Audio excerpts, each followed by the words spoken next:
कहीं में भी कोई भी मस्जिद अगर तोड़ना पड़ने से भी तोड़ेगा, क्योंकि अरुणाचल को बचाना है। क्योंकि अरुणाचल को अगर सच में आज फाइट नहीं करेगा तो कल को हम लोग अरुणाचल कहीं का रहने वाला नहीं। অরুণাচল প্রদেশের কিছু আদিবাসী যুবক তারা একত্রিত হয়েছে এবং আদিবাসী নেতাই বলা যেতে পারে।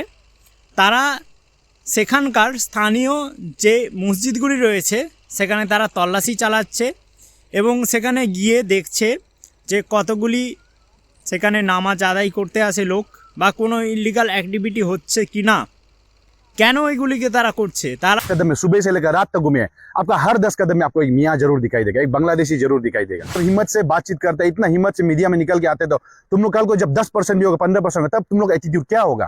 आज अगर आप ये आवाज को नहीं उठाता तो अरुणाचल आज भी सोया होना था। বলতে চাই যে অরুণাচল প্রদেশকে তারা বাঁচাতে চায়। কেন? কারণ জানে যে কিছু সংখ্যক মানুষ ধর্ম থেকে ইনলিগাল অ্যাক্টিভিটি বা জঙ্গি কার্যকলাপ করতেই তারা বেশি ভালোবাসে এবং তারা জানে অসম শেষ হয়ে গেছে,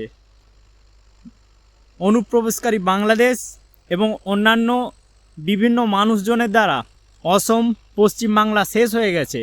तो ब्योपा पदम पहनते, हम लोग जो तागिन का टोपी पहनते, गालो का टोपी पहनते, उसका जगह में कल को ये लोग स्कल के पहन के आएगा।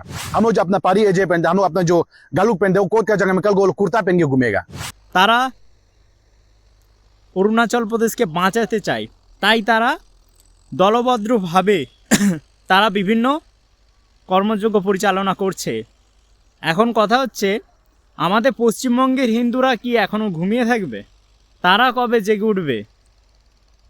তো এইভাবে তাদের রাজ্য বাঁচানোর দায় সবার, শুধুমাত্র অরুণাচল প্রদেশের না, প্রত্যেকটি রাজ্যের বাসিন্দাকে সতর্ক থাকতে হবে কোথাও যেন ইললিগাল অ্যাক্টিভিটি না হয়, কোনো জঙ্গি কোনো মাদ্রাসার ছাপ থেকে যেন পরিচালিত না হতে পারে।